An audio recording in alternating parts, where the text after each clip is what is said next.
हैदराबाद हमारे दोस्त शाहनवाज कादरी साहब की कम से कम 500 पन्नों की जो किताब है, लहू भी बोलता है, इसका अंग्रेजी वर्जन का विमोचन कार्यक्रम का एक वक्ता के तौर पे मैं बुलाया गया हूं और जो भी दो बातें कहने का मौका मिला।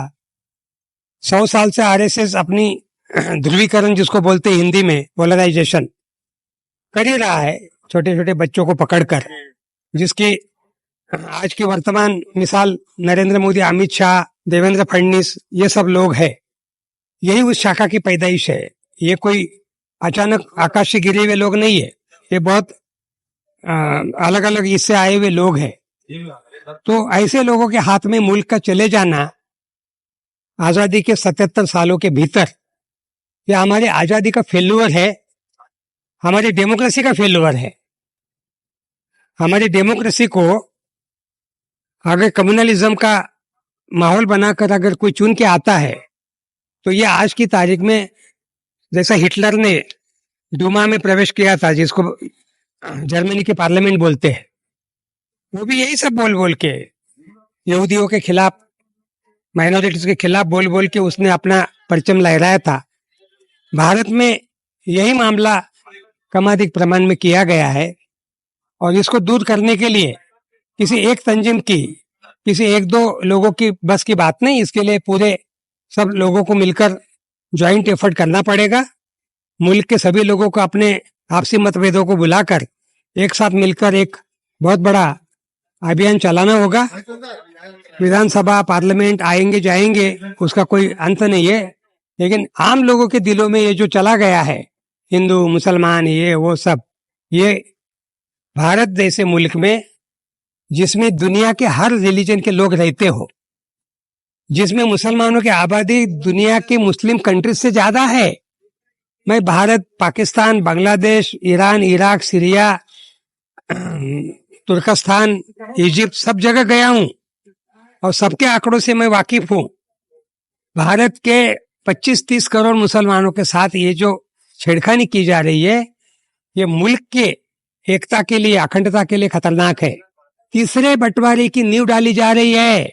मस्जिदों के मजारों के नीचे खोदकर मंदिर बताना, ताजमहल से लेके हमारे कुतुब मीनार से लेके लाल किले से लेके हर तरह की बात में विवाद पैदा करना, ये खाली किसी एक बिल्डिंग, किसी एक मीनार की बात नहीं है, ये हिंदुस्तान के मुसलमानों के अस्तित्व की बात है।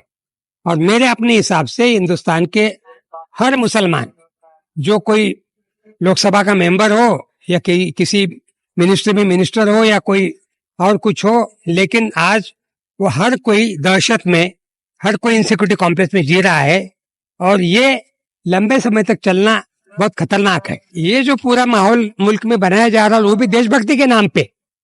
सबसे ज्यादा मतलब हैरानी इस बात की है कि देशभक्ति का नाम लेकर, जो कि इससे बड़ा देशद्रोह कोई हो नहीं सकता है। इतनी बड़ी आबादी को आप देश के खिलाफ कर डालो, उनको मार मार के, टोक टोक के उनको बता दो, उनके कपड़े देखकर, उनकी वेशभूषा देखकर, उनकी दाढ़ी या टोपी देखकर, ये जो माहौल बनाया जा रहा है, ये हिंदुस्तान के लिए बहुत अच्छा नहीं है। विश्व के 200 मुल्कों के भीतर जो हमारी जो खुद की भारत का इनसिक्योरिटी कॉम्प्लेक्स वाला जो मीटर है, वो सबसे नीचे है, पाकिस्तान से भी, बांग्लादेश से भी और दुनिया के कई मुल्कों से भी। ये हिंदुस्तान के लिए डूब मरने की बात है। हमारा भारत महान, विश्व गुरु, सब लफाजी करते हैं, लेकिन वास्तविक रूप से अगर इतनी बड़ी आबादियों को आप अगर इस ढंग से इनसिक्योरिट करोगे तो ये कोई विश्व गुरु बनने का लक्षण नहीं है। आप गली के भी गुरु नहीं बन सकते हैं। तो इसलिए जुमले बोलना, उनको बोल बोल के चुनाव जीतना या कुछ और करना, लेकिन हमारे देश में रहने वाली जो आबादी है, उस आबादी में से 25% के आसपास अल्पसंख्यक लोगों की आबादी है। उनको, उनके जो माली हालत है, उनके जो रोजमर्रा के जो सवाल है, महंगाई है, बेरोजगारी है, किसानों के फसल के दामों की बात है, महिलाओं के अत्याचारों की बात है, दलितों के अत्याचारों की बात है, शिक्षा की बात है, बेतहाशा फीसें बढ़ाई जा रही है। एक गरीब आदमी अपना लड़का या लड़की किसी अच्छी शिक्षा की कल्पना नहीं कर सकता, 1-1 लाख के ऊपर जिसकी कमाई भी नहीं है साल भर की।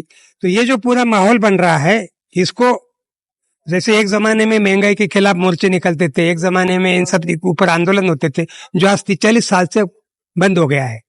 इसलिए हमारा फोकस ये सब भावनिक मुद्दों से लेकर रोजमर्रा के सवालों के ऊपर जब ले जाएंगे तो मामला कुछ और बनेगा। और मुझे विश्वास है, आप भी सही फरमा रहे, कि कोई भी चीज ऐसी लंबी रबड़ जैसा लंबा खींचते रहते तो एक लिमिट के बाद टूटता है। तो वैसे ही इंसान की भी बात है, हिटलर की भी बात है। मुसोलिनी आज जर्मनी में हिटलर का नाम भी नहीं लेने देते। तो इसलिए आने वाले समय में मैं भी उम्मीद करता हूं कि नई जनरेशन को हम लोग अगर ये सब बातें, जैसा लहू भी बोलता है, जैसे किताबें और भी आसान भाषा से और आसान तरीके से चित्रों के साथ में अलग अलग माध्यमों से ये निकले और लोगों तक पहुंचे, तो आप कह रहे बिल्कुल मुझे भी विश्वास है। इसीलिए तो हम आज 70 साल की उम्र में भी ये काम कर रहे हैं, तो छोड़ दिए होते, बैठे होते घर में पंखे के नीचे। तो इसलिए हमें भी होप है कि ये जो आप साइलेंट मेजोरिटी जो बोल रहे हैं, ये साइलेंट मेजोरिटी जिस दिन होकल बन जाएगी उस दिन इनकी दुकान बंद हो जाएगी, ये मुझे भी लगता है। बस मेरी तो इस देश के 140 करोड़ से ऊपर आबादी के जो भी लोग अपने अपने अलग अलग फेथ के, वो जरूर उसका पालन करे, प्रैक्टिस करे, लेकिन उसको एक हथियार के तौर पे इस्तेमाल करना वो बंद करे। हिंदुस्तान जैसे मुल्क में जिसमें दुनिया के सभी धर्मों का वास है, यहूदी भी है यहाँ, मुसलमान तो है ही, क्रिश्चियन तो है ही, बौद्ध भी है, हिंदू तो है ही, लेकिन यहूदी भी है, पारसी भी है, सिख है, जैन है। मतलब ऐसे ऐसे सेक्ट है, ऐसे ऐसे लोग हैं कि जो विश्व के पटल में इतने 1 2 3 4 होते हैं, यहाँ तो विश्व के जो भी गिन लीजिए उनसे भी ज्यादा है। तो ऐसे मुल्क में किसी एक विशिष्ट धर्म की बात करना, ये इस देश की एकता अखंडता के साथ खिलवाड़ करना है, ये मैं इस बहाने कहना चाहूंगा।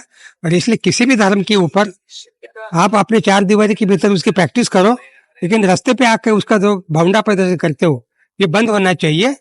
यही मैं गुजारिश आज करना चाहूंगा।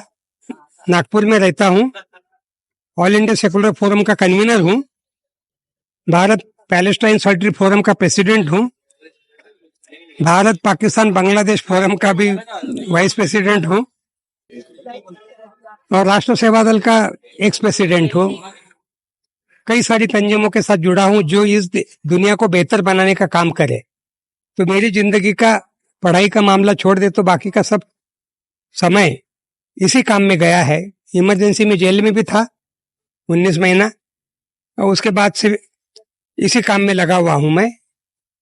मुख्य रूप से भागलपुर का दंगा जो मैंने अपने आंखों से देखा था 24 अक्टूबर 1999 को जो शुरू हुआ था, उस दंगे ने मेरे आंखें खोली कि हिंदुस्तान का आने वाला जो भी 50-60 साल का राजनीति का दायरा कम्युनलिज्म की इर्द गिर्द रहेगा, और जो आज की तारीख में परवान पे चढ़ के बोल रहा है।